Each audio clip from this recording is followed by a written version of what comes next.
जगत भूषण की उपाधियों से सुशोभित करते थे। ये बात पूछी गई है कई बार। चलिए देखा क्या कहते हैं, केशव का अवतार, केशव का अवतार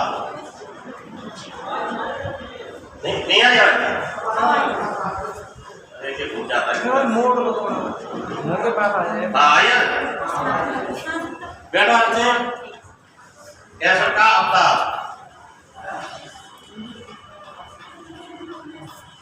नरपति तिलक,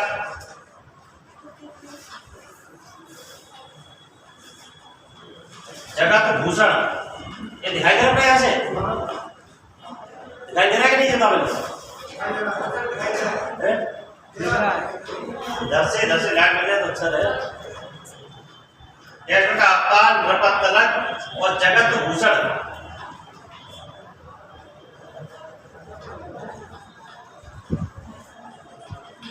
आपको दिखाना केशव का अवतार, नरपति तिलक, जगत भूषण की उपाधियों से जनता इसको सुशोभित करती थी। बंगाल की हिंदू जनता इन उपाधियों से सुशोभित करती थी। बेटा आपस में टाके नहीं करो, इतनी बात मैं कह चुका हूँ, बहुत ही गंदी बात है। इसका मतलब मैं जो पढ़ा रहा हूँ उससे आप इंटरेस्ट नहीं ले रहे।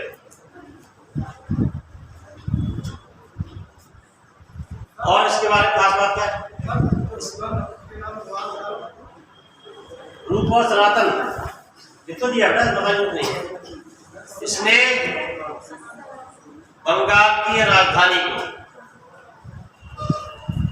एक दला कैपिटल क्या बनाई, एक दला,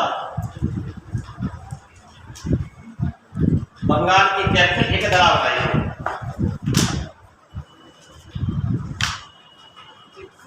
एक दला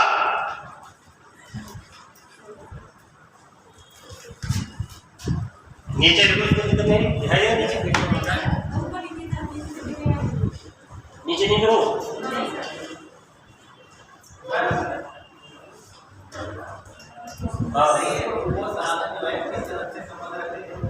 बेटा हिंदू हिंदू हिंदू जनता के प्रति काफी उदार था। तो हिंदू विद्वान थे रूप और सनातन, इनको अपने दरबार में संरक्षण दिया था। हाँ बोलो। हाँ इन्होंने नहीं दी बेटा,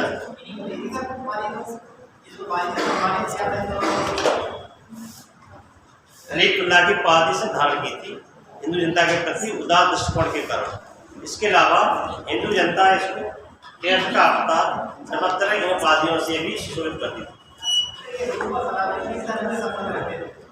मैं हिंदू बता दूँ ना, नहीं तो बैठ जाओ जहाँ पढ़ते हो पढ़े, समझ में नहीं सर। अभी जो बता रहा हूँ उसे आप सीख लो, ठीक है।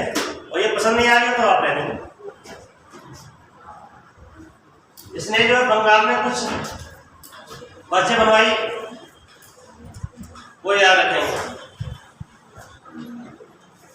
सोमा मस्जिद, एक कदम रसूल मस्जिद, सोमा मस्जिद और कदम रसूल मस्जिद, कदम रसूल मस्जिद।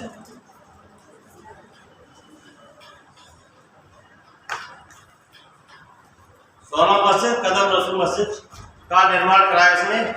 और इसके समय एक चीज और बनने बन रही थी,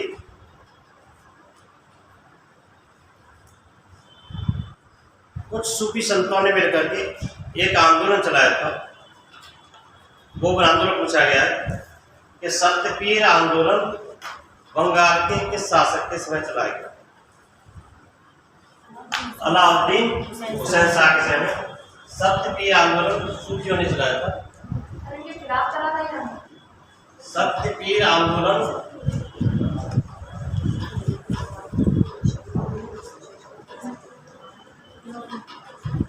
सूफी संतों ने चलाया।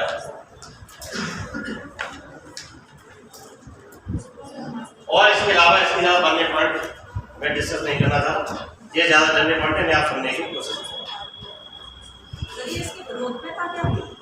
नहीं। कोई भी सूफी आंदोलन चला, कभी किसी विरोध नहीं चला था। सूफी और भक्ति आंदोलन जो थे, जब पढ़ाई के समय आ जाएगी सूफी आंदोलन, ये समाज में एकता स्थापित करने के लिए गए थे। हिंदू जितने सूफी आदमी चले, हिंदू मुस्लिमों को आपस में सहजता के चले गए। सूफी आदमी अलग चल रहे हैं, दूसरे समय आएंगे।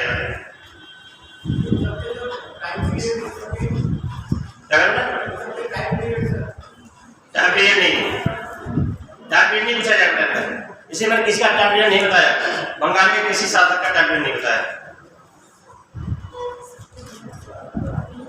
इसका बंगाल का एक शासक नुसरत शाह था, याद रखेंगे, जिसको बाबर ने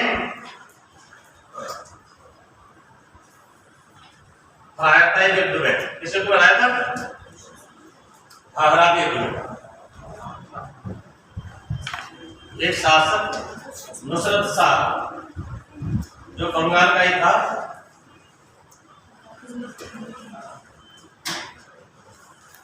उसको बाबर ने आगरा के युद्ध में पराजित किया। बाबर ने आगरा के युद्ध में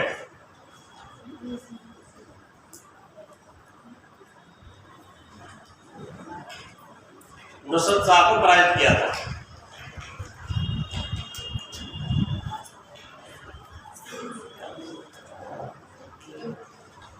और दो बातें जो बहुत इंपॉर्टेंट है, ये बात अभी ध्यान आ रही, अलाउद्दीन हुसैन शाह जो मैंने बताया था, उसके समय में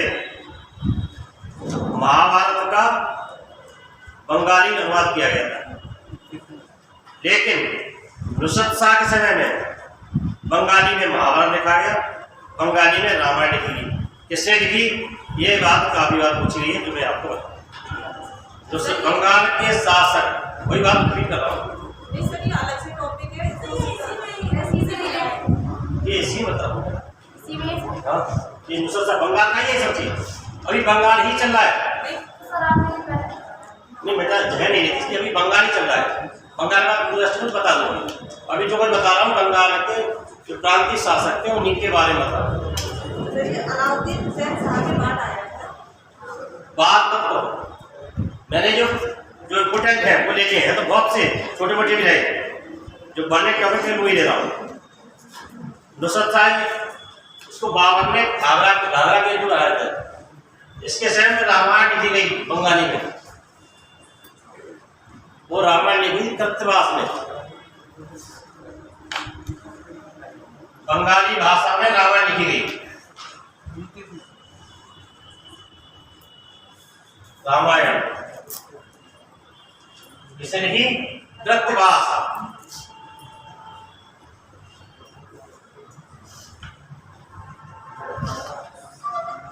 ये बात पूछिए।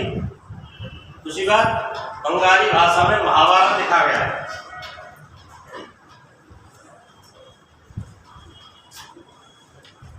बंगाली भाषा में महाभारत,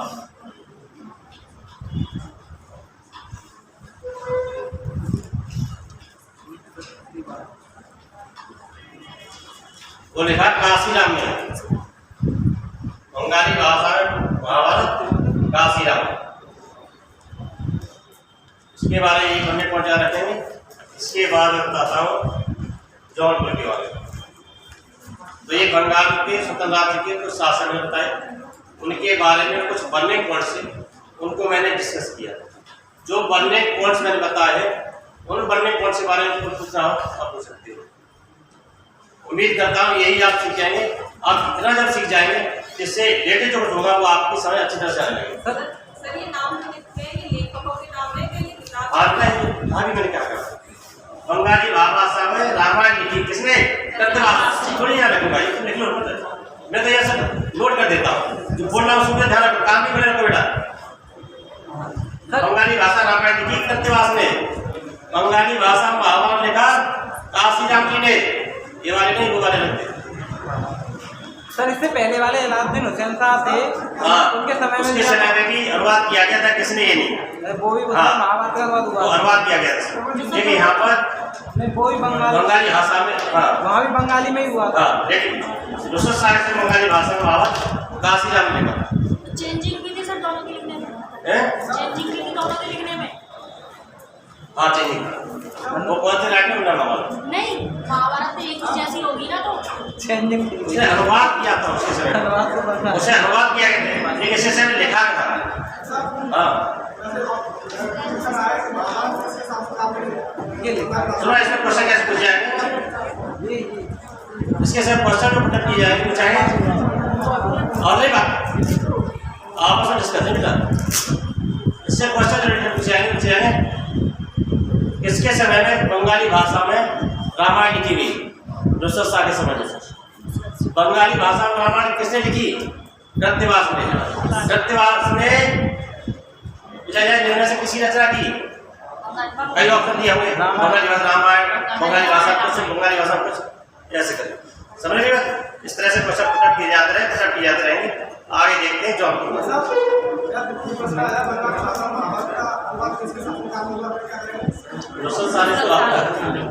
नहीं वो नहीं वो अनुवाद वाला था ना आएगा ये लिखा गया था सर एक बधाई हमने किया था हैं? बधाई बताइए यहाँ है कमल है नहीं बताइए किसी समय में था इसकी सल्तनत में आएगा ना हैं? वो अलग आएगा उसमें। एक अब बताता हूँ जौनपुर के बारे में जौनपुर के बारे में बताता हूँ कि जौनपुर की स्वतंत्र राज्य की स्थापना पीछे पढ़ाते समय मत बोलो कैसे तो समझ आएंगे आपसे बार बार कह रहा हूँ नहीं सर कल अगर पसंद नहीं आ रहा तो छोड़ दूंगा जाना मेरी क्लास में एक खास बात नहीं छोड़ूंगा कभी बात मैं आपके सारे सवालों का यहाँ पे आपने कहा छोड़ मेरी बात को कैसे कैसे सुनो जौनपुर जौनपुर कहाँ पर है ये नर्मदा नदी के किनारे सॉरी गोमती नदी के किनारे है जौनपुर के स्वतंत्र सत्ता की स्थापना जब दिल्ली सल्तनत में पढ़ा रहा था तब मैंने बताया था मलिक सरवर नामक एक नपुंसक व्यक्ति ने की थी जौनपुर 1394 में की थी मलिक सरवर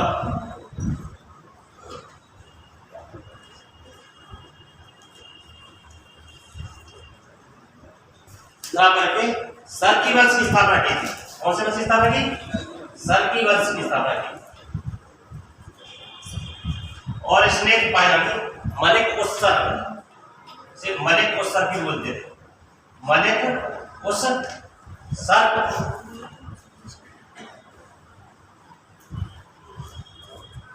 मलिक उसर जौनपुर के जो सुल्तान हुए इसके बाद आलम पूछे नहीं जाते हो कभी पूछ लिया था इसके बाद हुआ था मुबारक साहब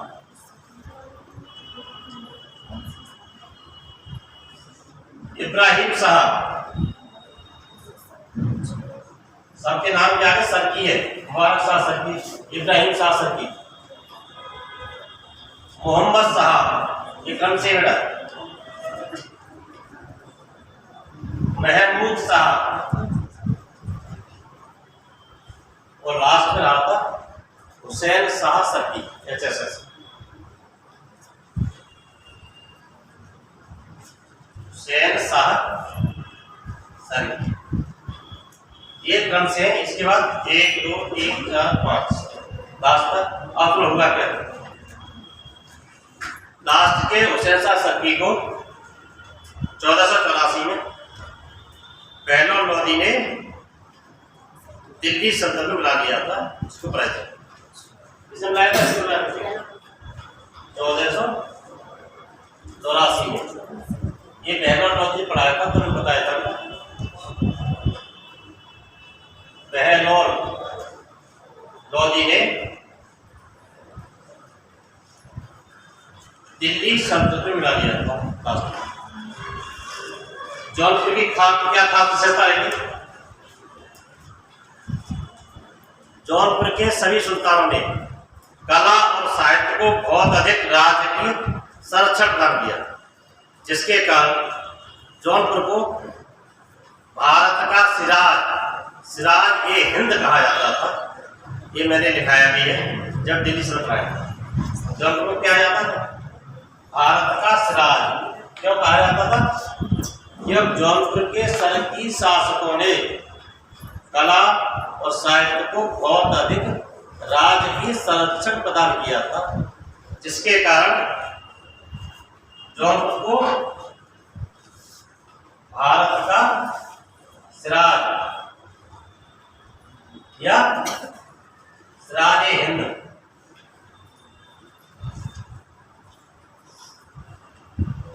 कहा जाता था। ये बात नोट कर लो, जैसे तो कर पाओ वैसे। ये देखो, जौनपुर के सती वंश के शासकों ने कला और साहित्य को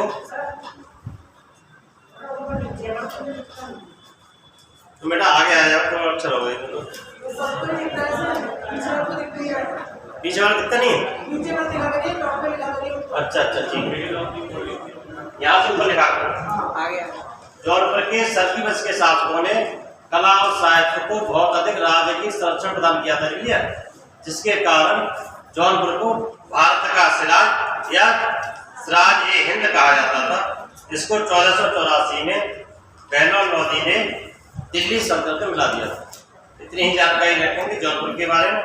आगे चलते हैं गुजरात के बारे में। सर इनके सारे लिखे, इनके बारे में कुछ नहीं कुछ नहीं पूछा जाता, मैंने देखती है पूछा नहीं जाता। आप मैथ्स का ऑप्शन होगा तब पूछे, कभी नहीं पूछा जाएगा। ये मैंने आपको जहाँ तक याद होना है और ये अपने वाला ये याद स्थापना याद रखिए मुझे। अब आता क्या बेटा? पहले जौनपुर दिल्ली सल्तनत का ही भाग था। मैंने पहले बता चुका, ये जो सब दिल्ली सल्तनत के ही भाग थे। बाद में अपनी शक्ति को बढ़ा करके केंद्रीय सत्ता की कमजोरियों का लाभ उठा करके अपने अधीन स्वतंत्र सल्तनत की स्थापना करी। इसी तरह गुजरात में जैसे कि नाम से स्पष्ट है गुजरात,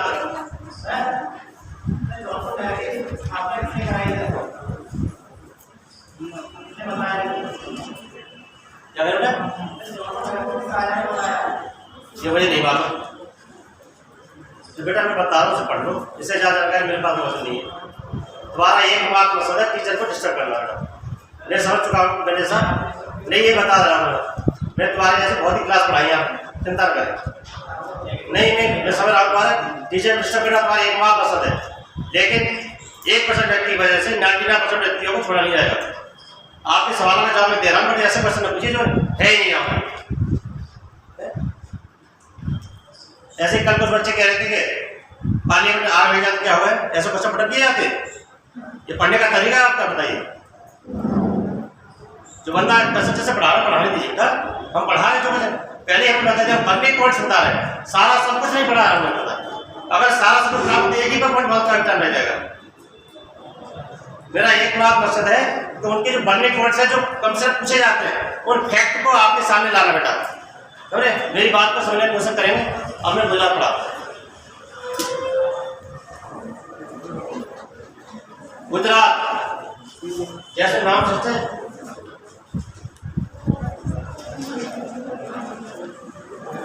गुजरात के बारे में देखो। गुजरात की स्वतंत्र सल्तनत की स्थापना जफर खान ने, देखो गुजरात की स्वतंत्र सल्तनत की स्थापना जफर खान ने मुजफ्फर शाह की उपाधि धारण करके की। जफर खान जो नाम लिखे जा रहा है उनको, गुजरात की स्वतंत्र सल्तनत की स्थापना जफर खान ने मुजफ्फर शाह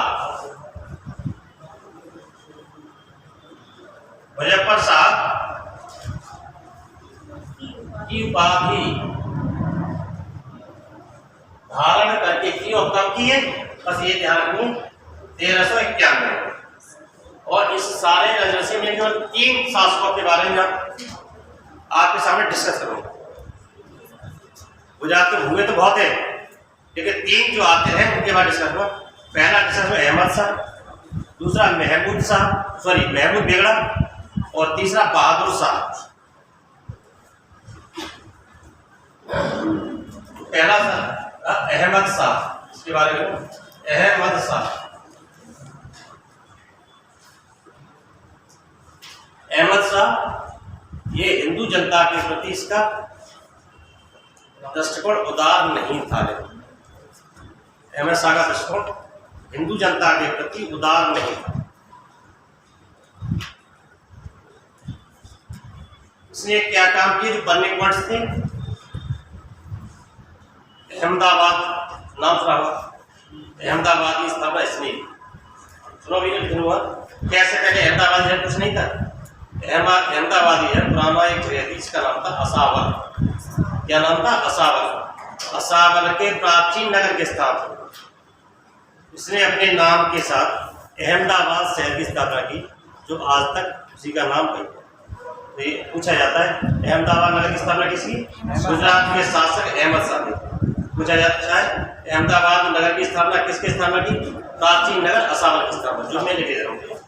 अहमदाबाद ने क्या किया?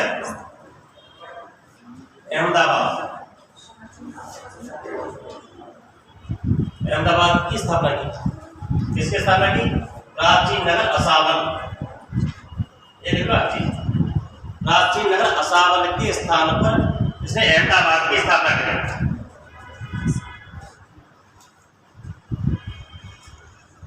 क्योंकि हिंदू जनता के प्रति इसका दृष्टिकोण उदार नहीं था, और जिन शासकों का दृष्टिकोण उदार नहीं था उन्होंने हिंदू जनता में क्या लगाया? जजिया कराया। जैसे हिंदू जनता पर जजिया कर लगाया और अहमदाबाद की प्रसिद्ध जामा मस्जिद का निर्माण करा।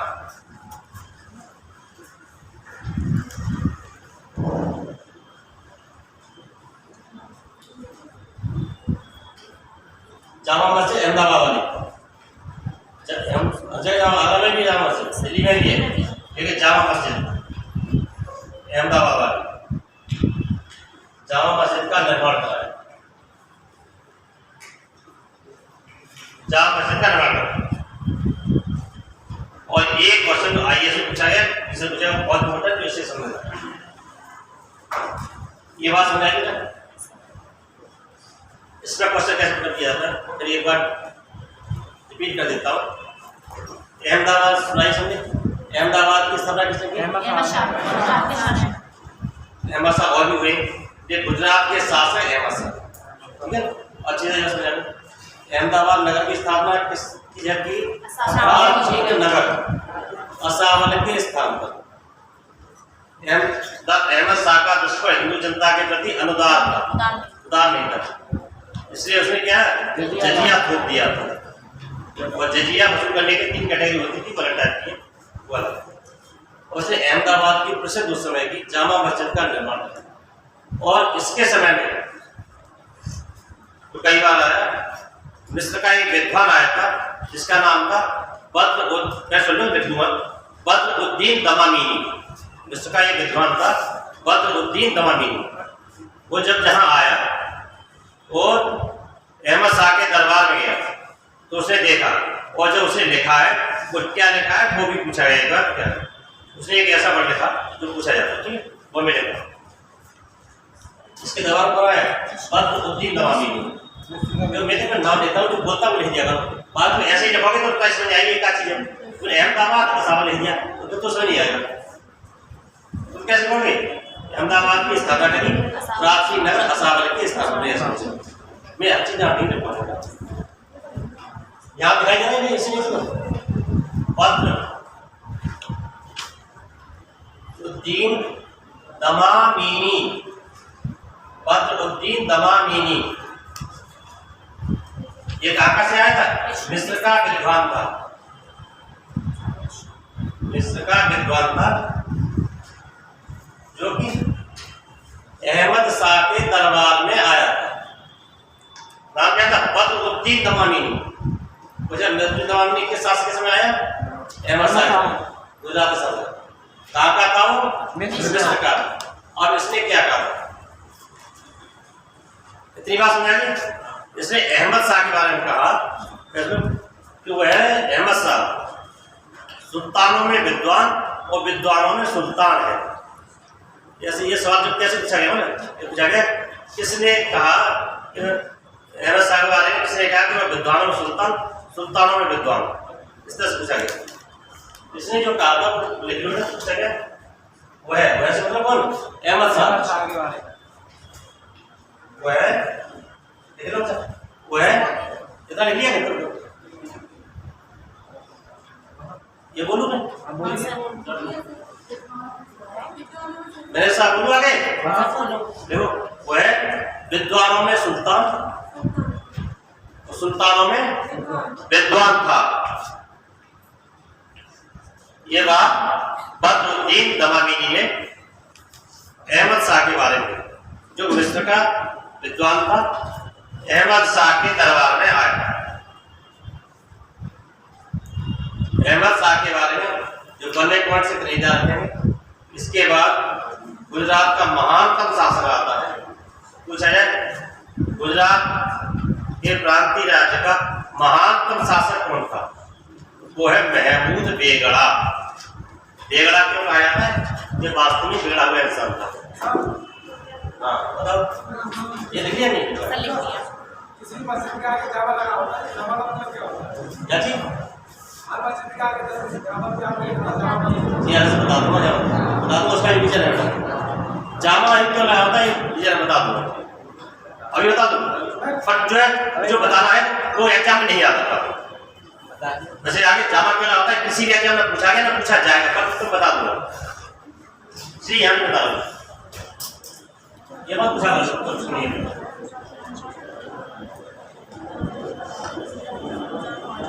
बातें मैं पानी भी नहीं पी रहा तो बातें कर रहे हैं। अगला शासक था महमूद बेगड़ा।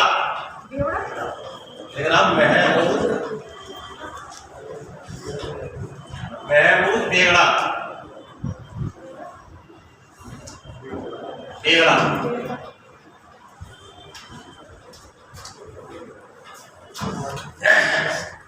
ये गुजरात का महानतम शासक। गुजरात का महानतम शासक, गुजरात का महानतम शासक।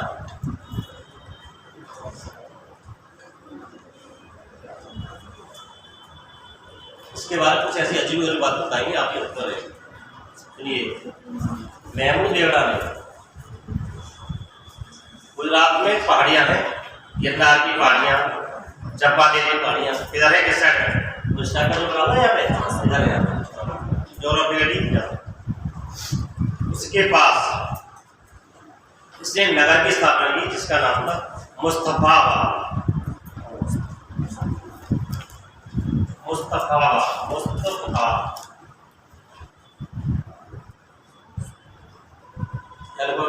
गुजरात की गिरनार गिरनार गिरनार चंपानेर गिरनार की पहाड़ियों के पास मुस्तफाबाद नामक नगर की स्थापना की। मुस्तफाबाद नामक नगर की स्थापना की महमूद बेगड़ा। इसकी खास बात क्या थी? ये देखने में बहुत डरावना लगता था, बहुत बलशाली था, काला भयंकर दाग थे। जिसने देख लिया सबने बेगड़ा आता था।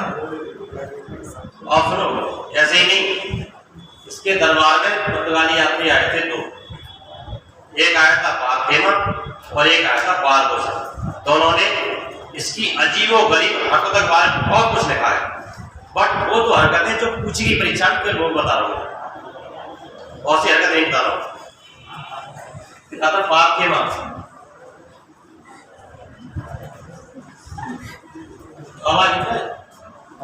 पार्थेमा कौन था? पुर्तगाली यात्री था जो कि महमूद बेगड़ा के दरबार में आया। देखो इसने क्या लिखा है, तो देखो पहले। पार्थेमा ये पुर्तगाली यात्री था। पार्थेमा ये नाम अजीब गलत शुरू करके ऐसा हो तो नाम है तो है, अब किसी का नाम करके है तो है, उसमें क्या है? पार्थेमा कौन था? पुर्तगाली यात्री था। देख रहे हैं, पूछा जाता है पार्थेमा नामक पुर्तगाली यात्री किसी दरबार में आया था? महमूद बेगड़ा के। महमूद बेगड़ा के दरबार में कौन सा यात्री आया था? पार्थेमा किस राज्य किस देश का था? और सुनो इसने क्या लिखा था? जो महमूद बेगड़ा था उसकी मूछें जो थी उसके बारे में लिखा। समझ ये मैं तो दो हरकत बताऊंगा जो दोनों ही पूछी गई परीक्षा में, जो नहीं पूछी उन हरकतों को नहीं बता रहा। यहाँ पर मूछों के बारे में लिखा है, मूछें इसकी बहुत भयंकर थी, इसलिए जो लिखा है लिखा दो, इतनी भयंकर से लिखा है कि मूछें उसकी इतनी लंबी थी कि उन्हें लपेट करके पीछे बांधता था चोटी की तरफ। मैं नहीं कह रही, फातिमा ने लिखा, फातिमा ने इसकी मूछों के बारे में लिखा है। मूछों के बारे में क्या लिखा है?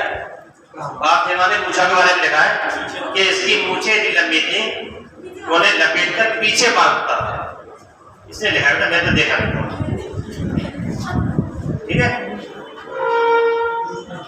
ये सवाल पूछा गया, इसलिए बता दिया रिपोर्ट में। और भी कई अजीब हरकतें हैं, समय मिला तो नहीं बताऊंगा, वो बहुत ही ज्यादा अजीब है। ये लिख लिया, पूछों को लपेट करके पीछे बांधता था लेकर की चोटी तक। अब सुनो, इसके दरबार में एक और पुर्तगाली यात्री आया था जिसका नाम था बारबोसा।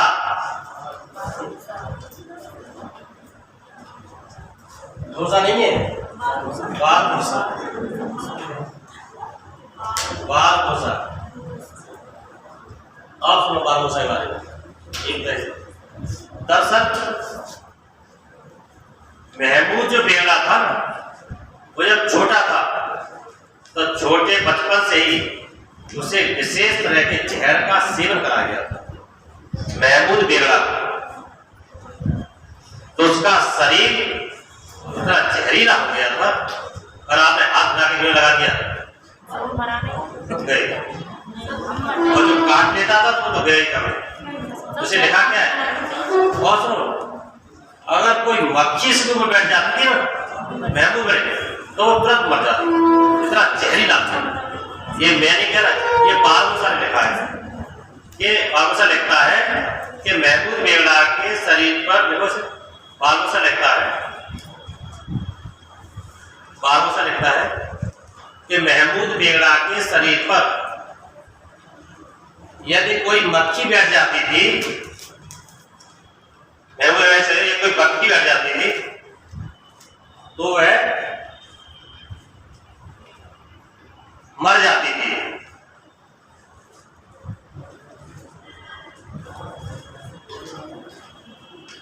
बारबोसा ने मक्खी के बारे में लिखा है। अब तुम याद कैसे रखेंगे सब ये याद रखना, बारबोसा ने मक्खी के बारे में लिखा है और बातें ने मूछों के बारे में लिखा है। कुछ भी आए तो बातें पूछो, मुझे समझ आया तो बातें मक्खी मक्खी समझ आया तो ये बारबोसा कैसे याद रखें, ऐसे मैंने याद रखा, ठीक है। और अभी टाइम मिला। इसके दरबार में संस्कृत का विद्वान था जिसका नाम था उदयराज। उसने इसकी जीवनी लिखी थी महमूद चरित नाम से। इसके दरबार में संस्कृत का विद्वान था उदयराज, संस्कृत का विद्वान था।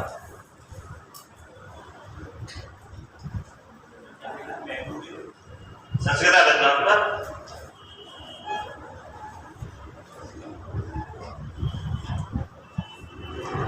उसने महमूद बेगड़ा की जीवनी लिखी थी, किस नाम से? महमूद चरित नाम से, महमूद चरित। समझा क्या हुआ? संस्कृत के विद्वान उदयराज ने महमूद बेगड़ा की जीवनी महमूद चरित नाम से लिखी। महमूद बेगड़ा ने ये बाग बहुत अच्छा लगाया था जिसका नाम था बाग-ए-फिरदौस। 2 पॉइंट है, बाग-ए-फिरदौस। ये अहमदाबाद में बनवाया था महमूद बेगड़ा ने, बाग-ए-फिरदौस।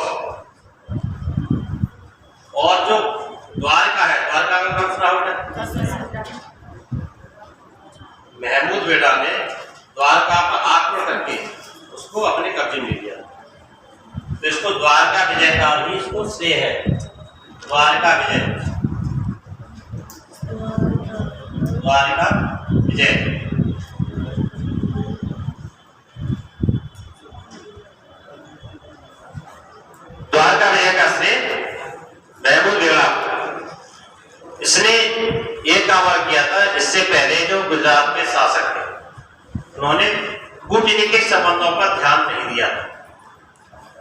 इसने गुजरात राजवंश के कूटनीतिक संबंधों पर ध्यान दिया। कूटनीतिक संबंध से मतलब इसने अपने राजदूत क्यों समुद्र के किनारे था, मिस्र को भेजे, फारस को भेजे, तुर्की को भेजे और उनसे कूटनीतिक राजनीतिक संबंध स्थापित किए। महमूद बेगड़ा फारस, तुर्की, मिस्र के साथ कूटनीतिक संबंध स्थापित किए। श्री द्वारका विजय क्या है? द्वारका जगह है, उसको कब्जा कर लिया था। अच्छा, कब्जा करना। आपको लगा किसने? फारस, फारस, तुर्की और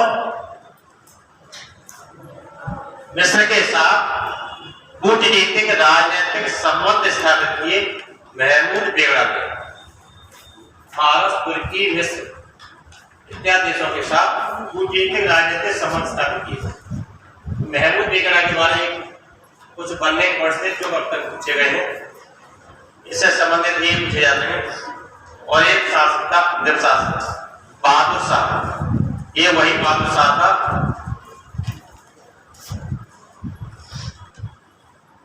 जो बहादुर शाह ने मेवाड़ पर आक्रमण किया था। एक बार छोटी छोटी क्लासिक कहानी पढ़ाया जाता है। मेवाड़ की महारानी ने माई को राखी भेजी थी, सुनी हुई है, वो राखी को भेजी थी। इसी बहादुर शाह लगता है अभी गुजरात चला नहीं।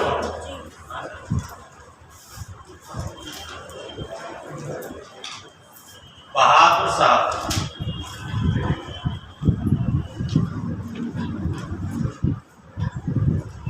ये गुजरात का शासक था।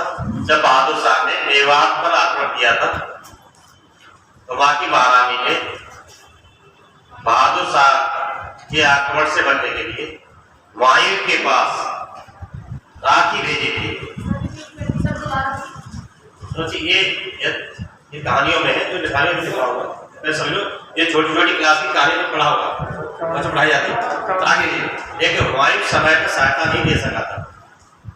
बाद में वायु ने इसको परास्त किया था, परास्त अवश्य किया था, बट गुजरात को मुगल साम्राज्य मिला नहीं सका था। वायु मुगल साम्राज्य से मिलाया इसको, मुगल साम्राज्य में गुजरात को अकबर ने मिलाया। वायु ने भी परास्त किया था, बट वायु ने मुगल साम्राज्य में नहीं मिलाया था। ठीक है, मुगल साम्राज्य में अकबर ने मिलाया। बहादुर शाह के बारे में खास बात क्या है? बहादुर शाह के बारे में खास बात यह है कि इसने पुर्तगालियों से दुश्मनी मोल ली। पुर्तगालियों से दुश्मनी मोल क्यों ली थी? कि जो गुजरात का राज था, समुद्र के किनारे व्यापार वाणिज्य होता था। महमूद बेगड़ा ने फारस, तुर्की, मिस्र आदि देशों के साथ जो कूटनीतिक राजनीतिक संबंध स्थापित किए थे, उनका उद्देश्य था व्यापार को बढ़ावा देना।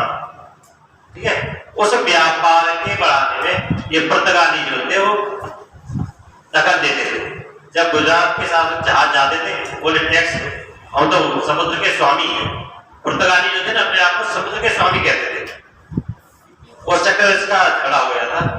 बाद में पुर्तगालियों से धोखे से इसको मार दिया था, समुद्र में डुबो कर दिया बहादुर साहब।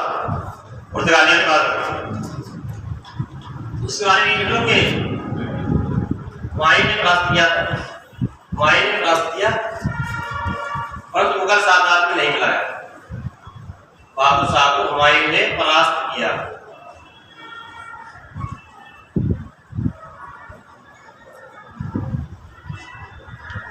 पर मुगल साम्राज्य में नहीं मिला सका। मुगल साम्राज्य में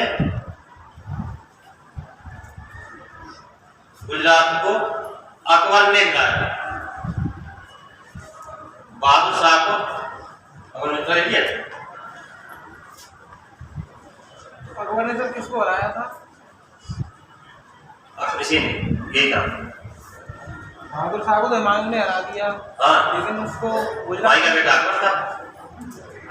बाद में अकबर था नहीं था, वो आगे बहादुर शाह को ही हराया था ना उसने भी। आगे देखो इसको जो है मालवा का शासक था महमूद। मालवा के शासक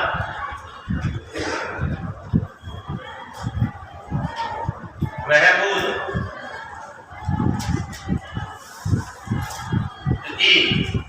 ने भी परास्त किया था,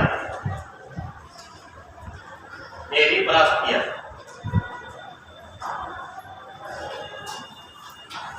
वो मुगल साम्राज्य आएगा ना, सुनो, जब गुजरात तैयार होगा तब बताएंगे उसको। अभी आगे मुगल में मत जाओ। कि इसको तो दबो के पुर्तगाली ने मार दिया था। कब? हुमायूं ने इसको हराया था 1535 में, लेकिन 1537 में पुर्तगालियों ने धोखे से हत्या कर दी, इसको समुद्र डुबो दिया था जहाज से फेंक दिया। तो ये रहे गुजरात के कुछ वर्णिकोण गुजरात के शासकों के बारे में। अब हम डिस्कस करते हैं कश्मीर के बारे में। मैं सोचा आज ये हो जाए, ठीक है, कल से किया।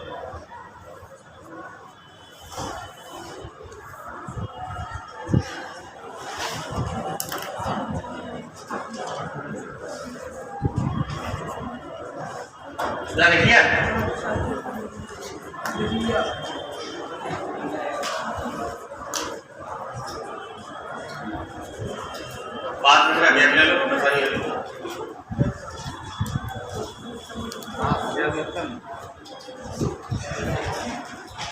अब पढ़ाते हैं कश्मीर के बारे में। कश्मीर के बारे में क्या क्या जानते हैं आप लोग? बोल रहे थे, बोलो क्या क्या जानते हैं कश्मीर के बारे में?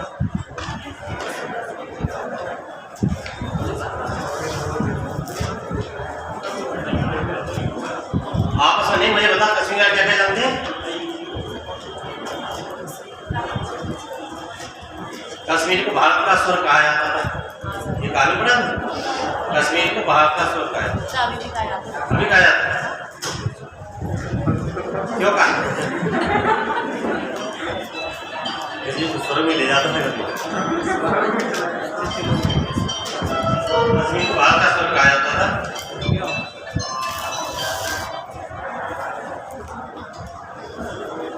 क्यों कहा जाता था?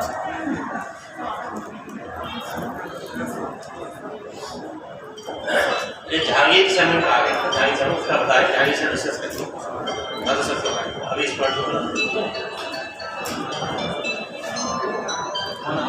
कश्मीर के इधर देख रहे हैं, मैं फोन रिसीव नहीं कर रहा हूँ, इधर देख रहे हैं, साइलेंट कर दो, अपने बंद हो जाए तो।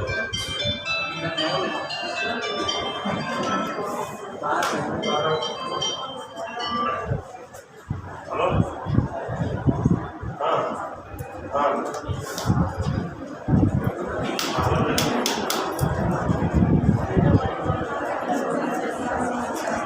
बात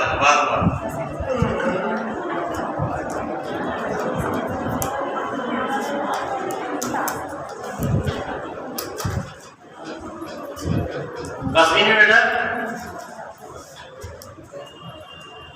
1301 में स्वतंत्र हिंदू राज्य की स्थापना की थी। बाद में हिंदू राज्य का जो तेरा वजीर जो था उसने हिंदू राज्य को नष्ट करके स्वतंत्र मुस्लिम राज्य की स्थापना की, जिसका नाम था शाहमीर वंश। शाहमीर वंश की स्थापना शाह मिर्जा एक व्यक्ति था, जिसे शाह मिर्जा या शाहमीर कहते थे। बाद में उसने अपने नाम शमसुद्दीन रख दिया, शाहमीर, शाह मिर्जा, शमसुद्दीन। तो इसके लिखेंगे 1301 में कश्मीर के हिंदू राज्य की स्थापना की थी। 1301 किसने की थी? हिंदू राज्य की स्थापना 1301 में हिंदू राज्य की स्थापना की सुहादेव।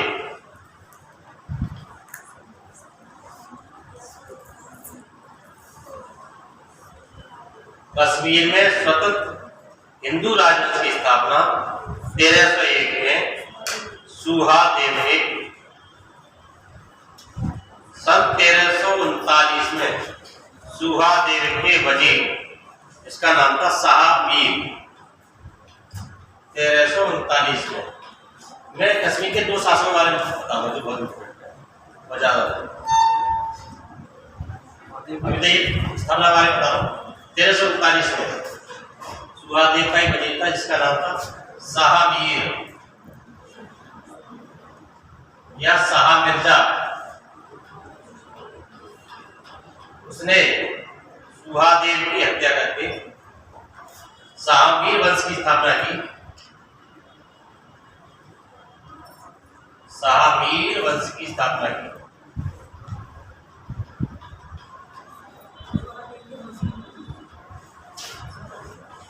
शाह मीर वंश की स्थापना की और स्वयं सुल्तान शमसुद्दीन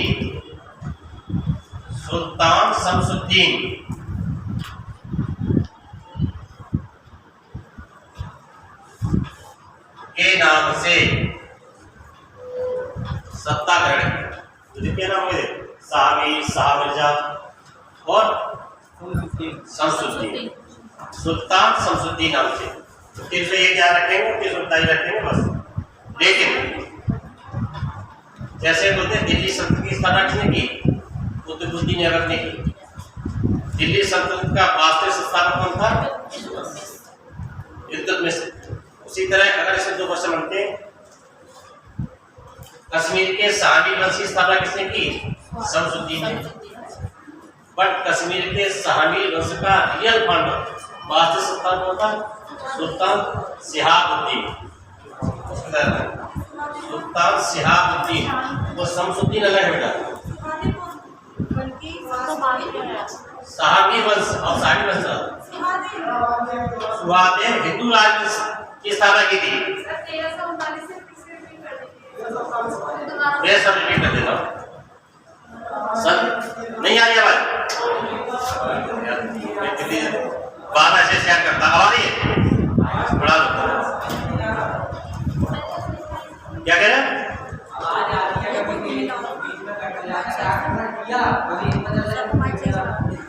इसमें तो बेटा नहीं कह सकता आवाज के बारे में कुछ करो। सुन लो मेरे बारे। सन अब इसको यूँ पढ़ा थोड़ी दो पढ़ा सन 1301 में सुहादेव ने कश्मीर में हिंदू राजवंश की स्थापना की। 1301 में सुहादेव के वजीर जिसका नाम था शाह मिर्जा या शाह मीर, उसने उसको हटा करके शाह मीर वंश की स्थापना की और स्वयं सुल्तान शमसुद्दीन के नाम से सत्ता ग्रहण की। दिवस नहीं। अब मैंने ये कहा था कि अगर ये पूछा जाए कि दिल्ली सल्तनत का संस्थापक कौन था? कुतुबुद्दीन ऐबक। वास्तविक संस्थापक। इसी तरह इसमें प्रश्न पूछा जाता है कि कश्मीर के शाह मीर वंश की स्थापना किसने की? शमसुद्दीन या शाह मीर या शाह मिर्जा, कुछ भी लिखा हुआ ऑप्शन में बोलेगा। लेकिन अगर ये पूछा जाए कश्मीर के शाह मीर वंश का वास्तविक संस्थापक वह सुल्तान शिहाबुद्दीन। सुल्तान शिहाबुद्दीन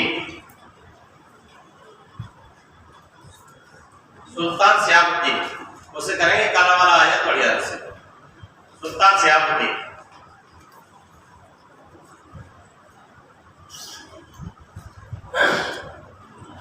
अब इसके बाद मेरी बात आप ध्यान से सुनो। इसके बाद में कश्मीर के 2 शासकों के बारे में डिस्कस करूंगा जो बनने पॉइंट्स हैं उनसे याद। पहले सुन लो, बाद में लिखा करके पॉइंट वाइज लिखा दूंगा, ठीक है? इतनी बात समझ आएगी कश्मीर के बारे में। कश्मीर के बारे में अगला जो महत्वपूर्ण शासक था वो था सिकंदर। बात करते हैं। और उसका अगला महत्वपूर्ण शासक था वो था जैनुल आबदीन। अब सुन लो, दोनों में ही जमीन आसमान का फर्क था। जैनुल आबदीन सिकंदर का ही पुत्र था। ये सब बिगाड़ दिया सिकंदर। वो वाला सिकंदर नहीं जाना, ये कश्मीर का शासक सिकंदर था। इसने क्या किया, ये धर्मांध शासक था। धर्मांध शासक होने के कारण इसने कश्मीर के हिंदू मंदिरों को तोड़वा दिया और जो सोने चांदी की जो मूर्तियां थी उन्हें उठवा करके टकसाल में गलवा दिया था और उसके सिक्के उड़वा दिए थे सिकंदर ने। मूर्तियों को तोड़ने के कारण सिकंदर को बुद्ध शिकन कहा जाता है। कई बार पूछा गया है, बुद्ध शिकन का मतलब होता है मूर्ति भंजक। अभी सब लिखा हुआ है। और इसके समय में एक ब्राह्मण था जिसका नाम था सूहा भट्ट। सूहा भट्ट को सिकंदर ने अपना वजीर बनाया और सूहा भट्ट ने मुस्लिम धर्म बना लिया, इस्लाम धर्म बना लिया।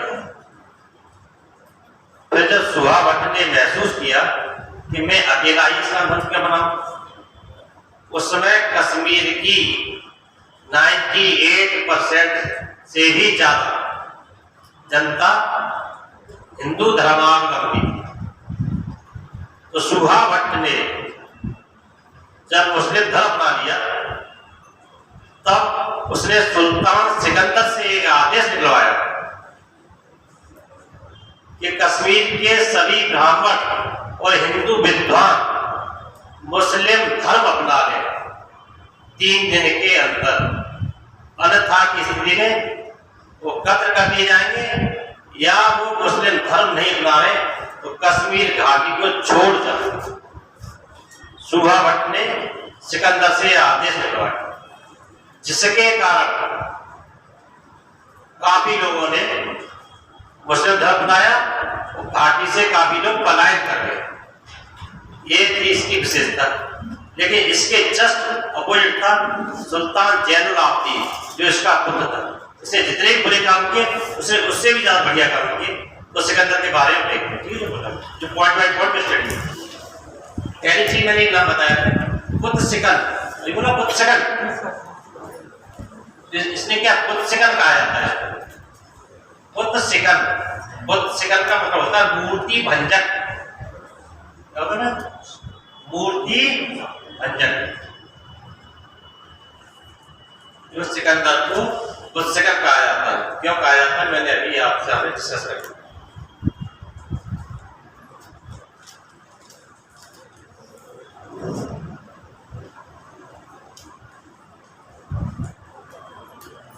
इसका वजीर जो था वो कौन था?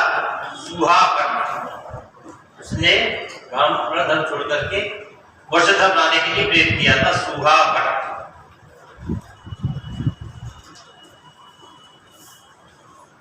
इसी के समय में तैमूर का भी आक्रमण हुआ था। तैमूर का आक्रमण,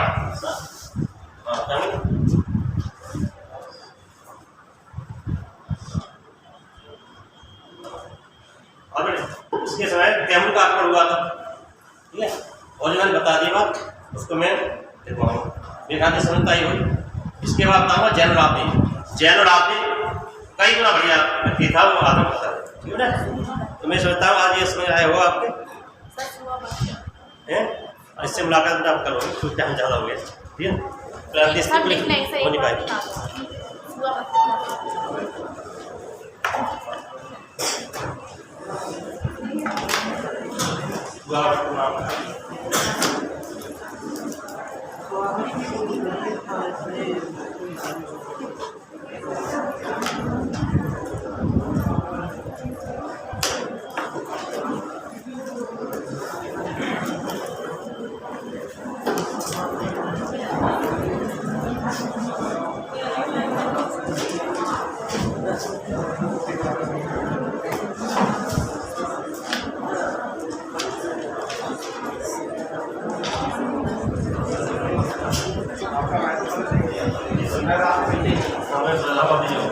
आप बैठे सब